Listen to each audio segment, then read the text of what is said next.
शिवसेना पक्ष चिन्हावर पुढच्या आठवड्यात सुनावणी होणार आहे। आजच्या सुनावणी दरम्यान ठाकरेंकडून कपिल सिब्बल यांनी युक्तिवाद केला।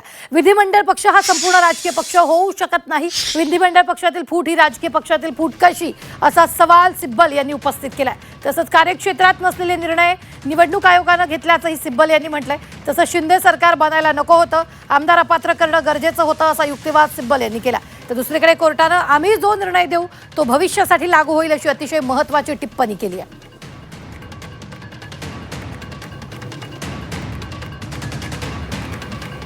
कपिल सिब्बल यांनी सुप्रीम कोर्टात युक्तिवाद केला की 26 जुलै 2022 रोजी एक बैठक झाली होती। त्या बैठकीचं अध्यक्षस्थान एकनाथ शिंदेंनी भूषवलं होतं।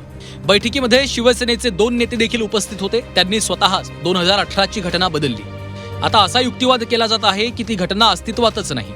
ऑगस्ट-ऑक्टोबर 2022 मध्ये निवडणूक आयोगासमोरील कार्यवाही दरम्यान दोन्ही गटांनी पक्षाच्या संघटनात्मक रचनेतील समर्थनाबाबत प्रतिज्ञापत्र सादर केली होती।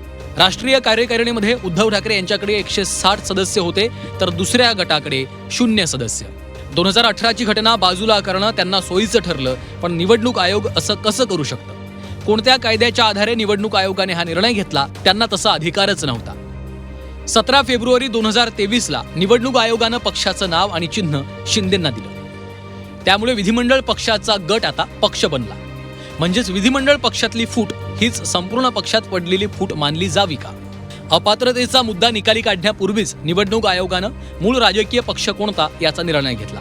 अपात्रतेच्या कार्यवाहीतील उत्तर 2023 मध्ये दाखल करण्यात आली आहे। तोपर्यंत आयोगाने सर्व निर्णय घेतले। यामुळेच आज आम्ही या परिस्थितीत येऊन पोहोचलो। त्यावर न्यायमूर्ती बागची म्हणाले, अपात्रतेच्या कारवाईच्या निकालानंतर आणि नवीन विधानसभा अस्तित्वात आल्याच्या नंतर चिन्हाचा मुद्दा कदाचित दुय्यम ठरू शकेल। त्यावर कपिल सिब्बल यांनी म्हटलं, मी सहमत आहे। मी स्वतः सुरुवातीला हे नमूद केलं होतं, परंतु या दोन्ही कार्यवाहींचा एकमेकांशी संबंध आहे। त्यावर बागची म्हणाले, नक्कीच त्यांचा संबंध आहे, कारण त्या काही अंशी एकमेकांशी संबंधित आहेत। विधानसभा अध्यक्षांसमोरील अपात्रतेची चौकशी एका वेगळ्या निकषावर आधारित असते, तर निवडणूक आयोगासमोरील चिन्हाच्या वादाबाबतची चौकशी दुसऱ्या निकषावर आधारित असते। त्यावर कपिल सिब्बल यांनी सांगितलं की निवडणूक आयोगानं संघटनात्मक बाजूकडे दुर्लक्ष केलं आणि विधिमंडळातील संख्याबळाच्या आधारे वाद सोडवला, असं मुळात व्हायला नको होतं। त्यानंतर सरकार स्थापन झालं, या सदस्यांना अपात्र ठरवायला हवं होतं।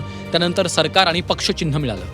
विधिमंडळ पक्ष हा संपूर्ण राजकीय पक्ष होऊ शकत नाही। विधिमंडळ पक्षातली फूट राजकीय पक्षातली फूट कशी? विधिमंडळातील गट आता पक्ष बनला, मात्र राजकीय पक्ष हाच खरा पक्ष आहे। 21 जून पासून जे केलेलं त्यांचं कृत्य होतं, त्या आमदारांचं, ज्यांनी पक्षांतर बंदी कायदा तोडून त्यांचं कृत्य, त्याद्वारे ते अपात्र त्याच वेळेला ठरत होते आणि त्यामुळे ते अपात्र करणं हे पहिलं गरजेचं होतं, जे स्पष्ट होतं। ज्या कायद्यामधल्या परिच्छेद 10 म्हणजे परिशिष्ट 10 शेड्यूल 10च्या अंडरमध्ये ज्या प्रोव्हिजन्स आहेत 21A 21Bच्या, त्या ह्याच्याप्रमाणे ते अपात्र ठरत होते। समोरची बाजू त्यांची बाजू मांडत आहेत, पण खूप मुद्दे आहेत। तर सर्वात महत्त्वाचा मुद्दा आमच्या दृष्टिकोनातून आज माननीय न्यायालयाने जो उपस्थित केलेला आहे की कॉन्स्टिट्यूशन तुम्ही जे शिवसेनेची घटना आहे, कॉन्स्टिट्यूशन तुम्ही फॉलो करताय, पण त्या डेमोक्रेसी जी फॉलो केली पाहिजे ती डेमोक्रेसी तुम्ही फॉलो केली गेली नाही आहे, हे हा महत्त्वाचा मुद्दा आहे। आणि ह्या मुद्द्यावरच सगळा संपूर्ण या केसचा संपूर्ण निकाल अवलंबून आहे।